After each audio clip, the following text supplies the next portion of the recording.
My name is Angel Sims. I'm a student at GMU. I am a junior and I am having my degree in communications with a concentration in journalism and a minor in psychology. Can you tell me about a little bit about your own mental health journey? Actually, I'm still in it. I am currently, yeah, I currently am, I just relocated since I'm back in Virginia. Well, not back in Virginia, I just moved here. But I am just got into counseling, and I think right now mental health is important because it embodies not just the mind, but physical well-being as myself. So I began going back to the gym. That's my biggest thing because I like the idea of just stressing myself out physically so that my mind can relax. And I know that's probably not the best thing according to gym teachers, but it works for me, so I'm gonna keep it.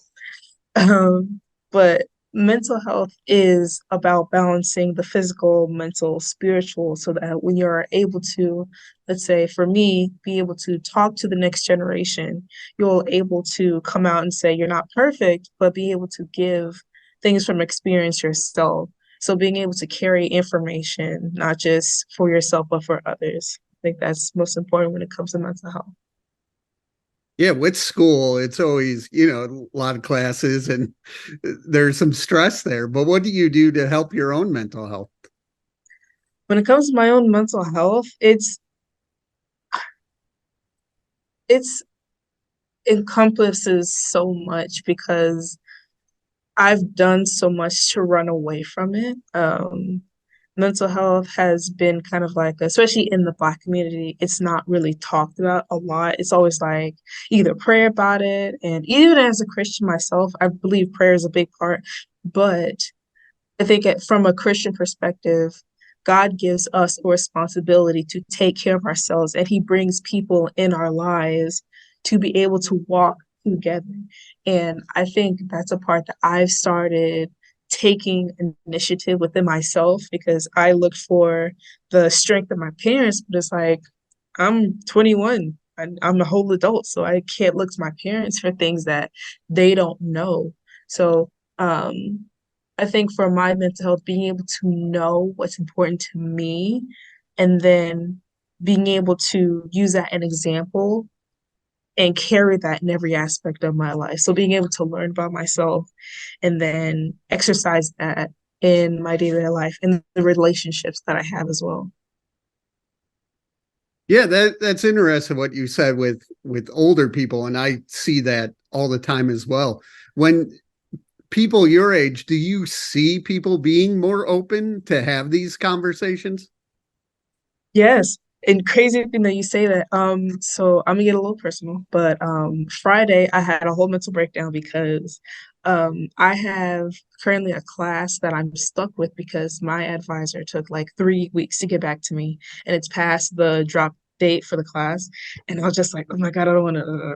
So like I kind of we were having a movie night, we're watching it was some fantasy show and they really wanted me to watch it. So I kind of thugged it out, put on that strong, heavy coat and everything. And I was like, I'm just watch the movie.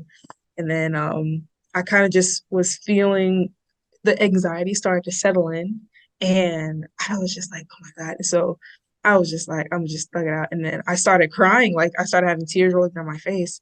And I was just like, I don't want to cry in front of these people. But then my friends, I've only known these people for a month, might I add. And they stopped the show and I started talking about it. They're like, what's going on? I know we just met, but it's important that we're here for you. And all four of them, they kind of just like sat down and just listened to my problems and they allowed me to be myself because I spent so much time taking care of other people. I was there to have someone take care of myself and being able to talk about that. And they pushed me to go to counseling. Like literally, they, they put a blanket around me and they gave me a stuffed animal. And apparently on campus, there's this dog that you can go to for comforting. And he's an emotional support dog.